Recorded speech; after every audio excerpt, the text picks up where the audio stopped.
Prize picks for Friday, July 21st. I'm Sniper from DFS Army. If you're here looking for the normal MLB video, not going to do it today. Going to skip by it. We're going to do MMA. I looked at the MLB board. It was really tight, similar to yesterday. We did take an L yesterday on that recap, 0-2. It's okay. We had a nice run at the start of the week and end of last. 2 straight losses. I didn't want to force anything, and I am a big MMA guy. So we're going to look at the MMA board today. Make sure DFS Army members, VIPs, anybody thinking about joining, there will be MLB plays throughout the day. I'm sure more value will open up. Just nothing at the moment. So we turn our attention to UFC London, which takes place tomorrow, Saturday, 12 Eastern Time. Let's go ahead and fire up Prize Picks. If you're not familiar, on May tab, you can sort by significant strikes, fight time, takedowns, and fantasy score. I got 2 plays for you today, and both here in the significant strikes category. Number 1, I'm going to be looking at, and we'll talk about why I like these plays and dig into the stats just a little bit here. We're going to go Faraz Ziam, more than 36.5 significant strikes. Why do I like the more? Well, I'm going to go versus fightodds.io if you are not familiar. I'm going to go ahead and we're going to find the Herbert Ziam fight. This fight over 2.5 rounds, minus 150, minus 155 in that range. So minus 155 to see at least 12.5 minutes of action. I have a hard time believing that Faraz Ziam won't strike Jai Herbert 37 times over 12.5 minutes. Neither guy is really a wrestler. You want confirmation of that? We can go over to UFCstats.com,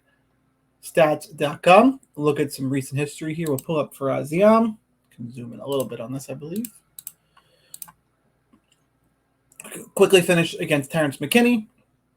Don Madge took him down 3 times. These other fights, he's getting over 40. Not, super high-paced fights, but getting there nonetheless. He's even got almost 50 against Jamie Malarkey, who did wrestle him the whole fight. You look at Jai Herbert's fights, 1 takedown against Ludovic Klein. He's not really a takedown guy. That's really it. That was the only takedown in his UFC career. I think they're going to stand and trade. All right. But the stats would back that up. Then you get at least 12.5 minutes of action. Go under Faraz Ziam. This is where I think the line is deceiving. Yeah, he's only landing 2.5 strikes per minute in his history, and that would put you probably in that 30 range. The issue here is against Don Madge. He spent a lot of time on his back. Same thing against Jamie Malarkey.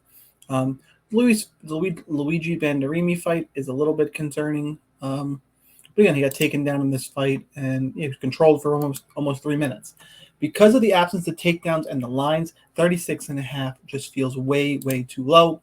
So I'm going to play Faraz Ziam more than 36.5. And whenever you're messing with stuff like this, obviously if there's a quick finish and he dominates, we're going to miss. But we're playing the odds and the history and how the fight should play out. That's why Ziam becomes pick number 1 today. Pick number 2, I'm going to go Joel Alvarez. Less than 35.5 significant strikes. So sticking to the stats on this one. Why do I like the less on Joel Alvarez? He's fighting Mark Diakese. This fight is minus 220 to end in a finish. Over 1.5 rounds is minus 145. Again, we'll have a little bit of action. The difference here, though, is that when you pull up Joel Alvarez gets taken down a lot, and Mark Diakese has been grappling a lot. When you're on your back, the scoring system dictates that if you're punching somebody off your back, that's not a significant strike. It's what they call just a strike. Good example is in this fight. Get full breakdowns here. Joel Alvarez was on his back against Arman Tsarukyan. He landed 27 strikes. Only 7 were considered significant because he was on his back until he got finished in that fight. His path to victory in this fight most likely is the takedown. Or is the submission after Diakese takes him down. Or wing and bombs on the feet. I guess it's possible. But even in 3 rounds of action against Damir Ismagulov, he only landed 38 strikes. Thiago Moises, this is so high because he was able to hurt Moises and swarm. Moises not really a takedown guy, whereas Diakese is going to shoot. I think this is going to be a quicker finish, or Alvarez is going to be on his back a lot and not rack up significant strikes. And as you can see, he was under against Bayardo and Duffy and Yakovlev. And those were all quick finishes. And that's kind of the path here. I think he'll either sub DKC or a lot of time on his back and not be able to rack up the significant strikes. So that's the reason why I like the less on Joel Alvarez. So I'm going to go ahead and lock in my play here. That's what I got for you guys today. Farazian, more than 36.5 strikes. Joel Alvarez, less than 35.5 strikes. Again, sorry there's no MLB content today. Hit like button if you like the MMA content. We change it up.